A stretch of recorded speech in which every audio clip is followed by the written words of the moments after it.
Welcome to Suara Hair Channel. Kenapa sih orang-orang anak muda sekarang tuh nggak mau ada berbisnis batik? Beda lagi kalau Eropa, Mas. Eropa itu lebih simple desain ya.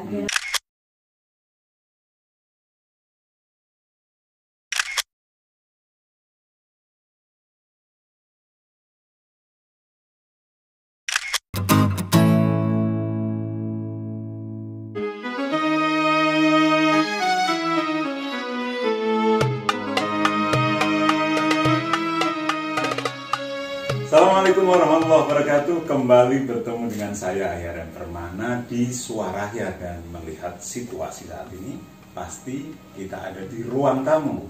Saya Ayaren Permana, tuan rumah di ruang tamu.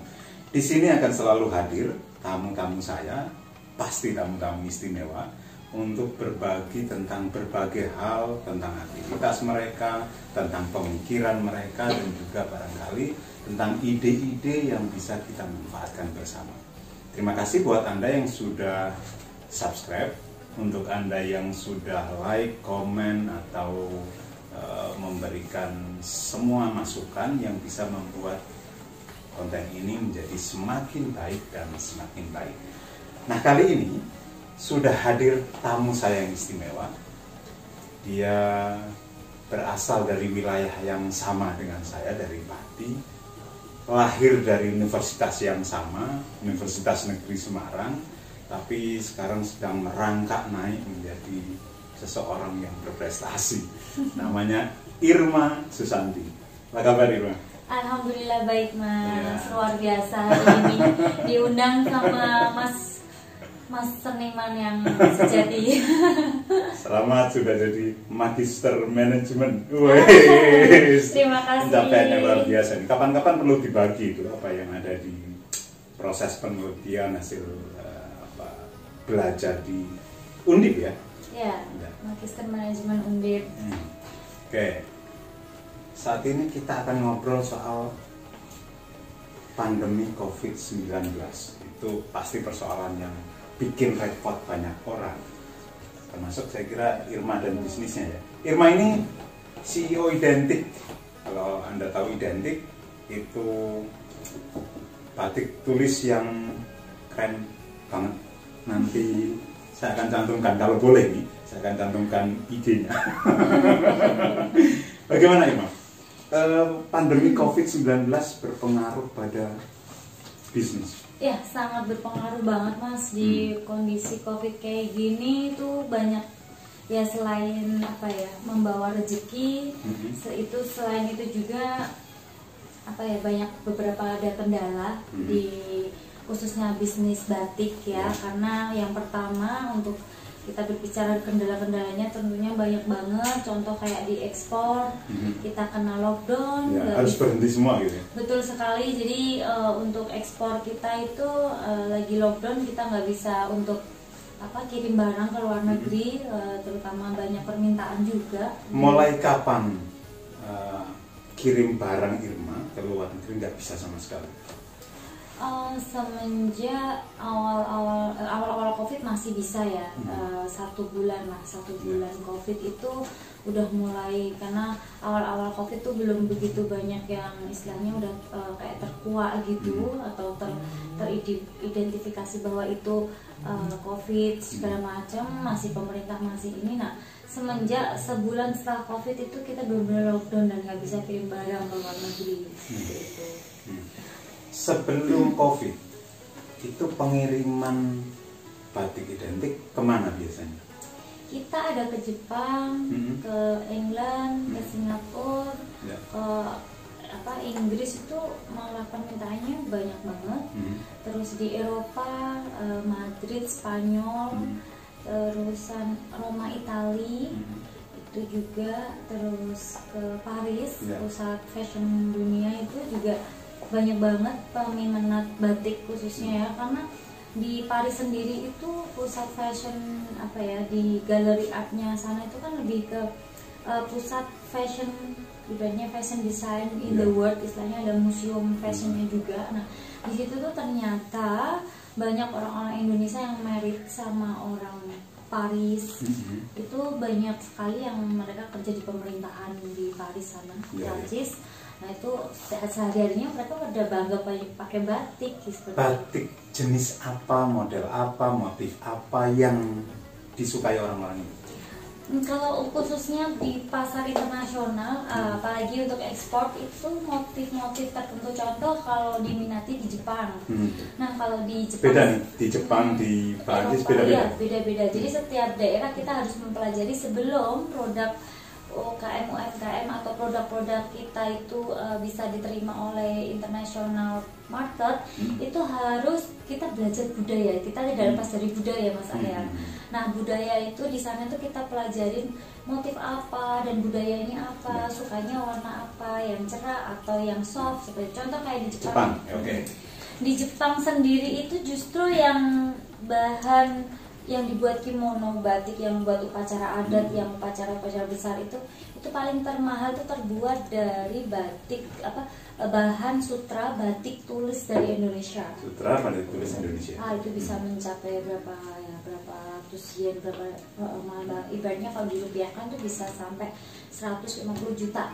Nah itu. Padahal butuh kainnya kan berlapis-lapis kalau kimono ya.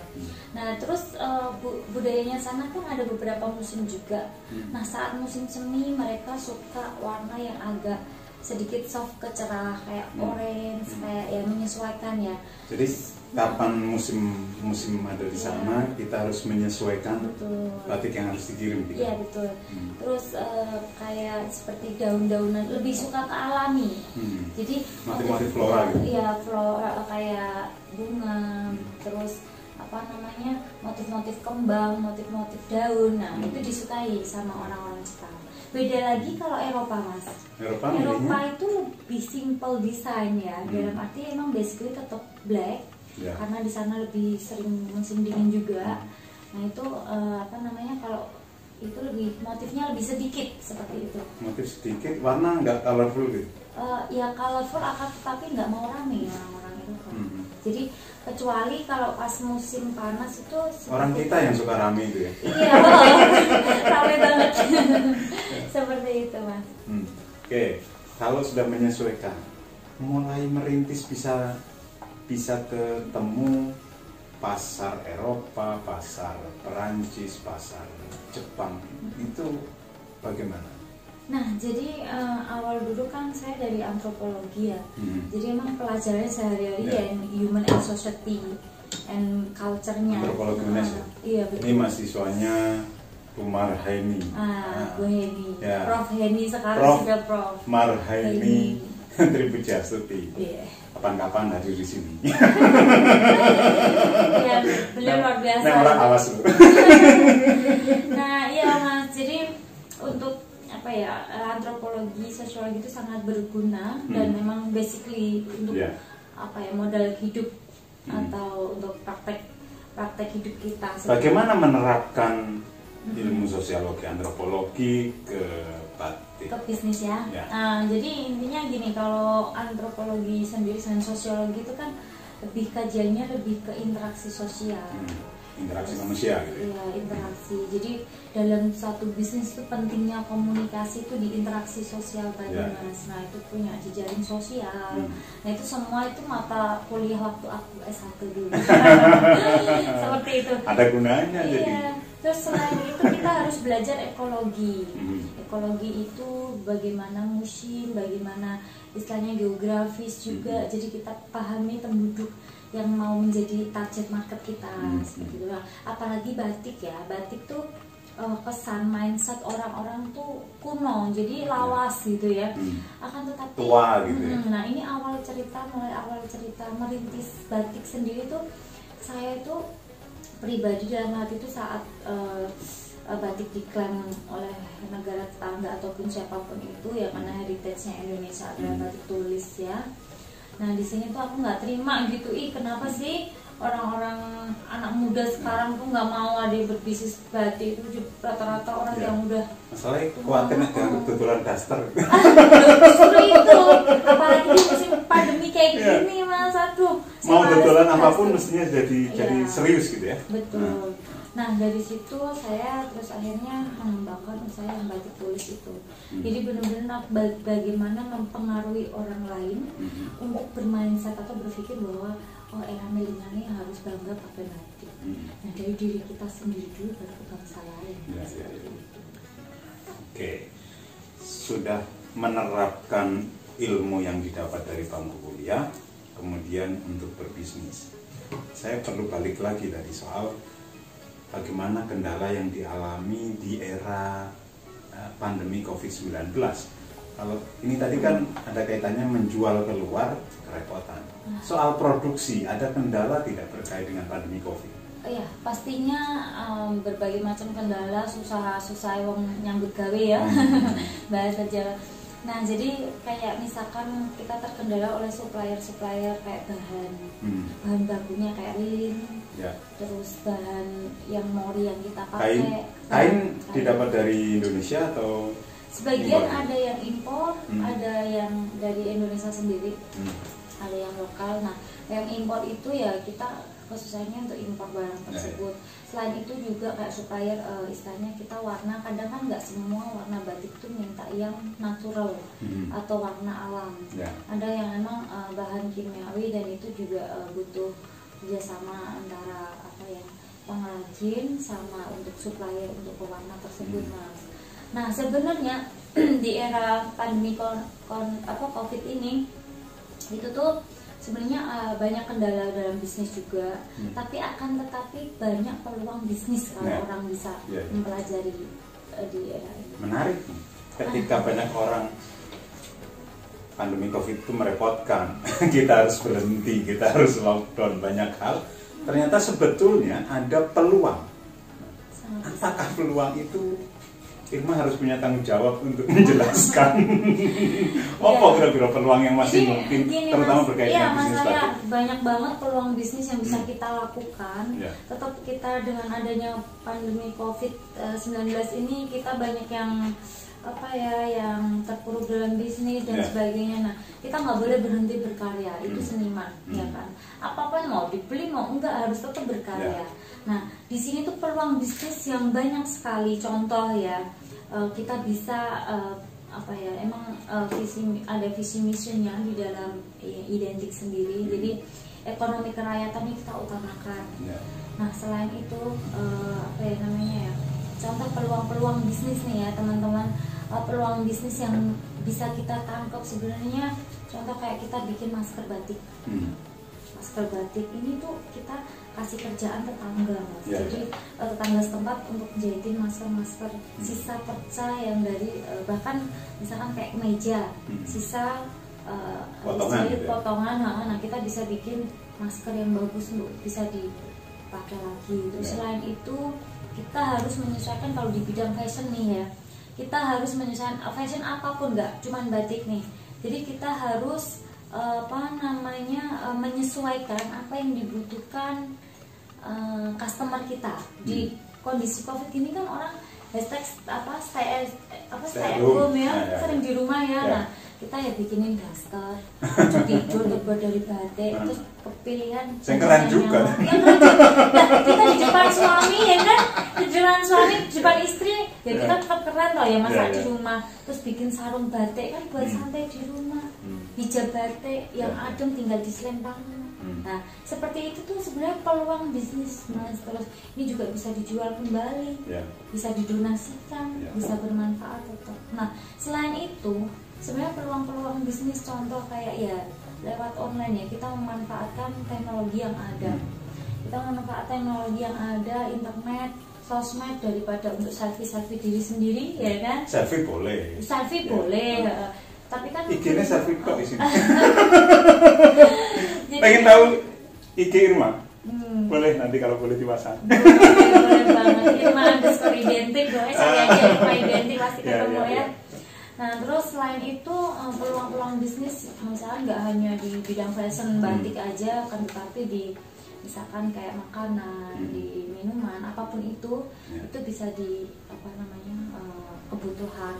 Terus vitamin-vitamin, contoh jamu godok karena itu juga sebuah peluang bisnis. Orang banyak yang lalai nggak minum jahe, nggak minum ibarat temulawak dan rokok rambut Jawa. Nah sekarang pada dicari, pada diserbu. Sedangkan itu sebenarnya COVID ini itu kan imun ya, yang dibutuhkan adalah pikiran kita yang sehat, tubuh kita akan itu. Kenapa Indonesia nih, kita bicara Indonesia sedikit Mas. Kenapa bangunlah jiwanya dulu baru bangunlah sarjana antropolog. Dan kebetulan aku cinta banget sama merah putih. Oke, lanjut. Ya kenapa Indonesia itu dari dulu tuh lagu bangsa lagu Indonesia tadi itu bangunlah jiwanya baru bangunlah raganya. Nah di situ itu berarti kan kita kejiwaannya dan mindset berpikirnya, pola pikirnya harus sehat dulu Mas. Ada satu hal yang bisa kita petik nih dari pernyataan yang baru saja tadi, bahwa mau COVID mau tidak COVID, yang penting pikiran harus jalan, kreativitas harus tetap jalan sehingga gak buntu gitu ya.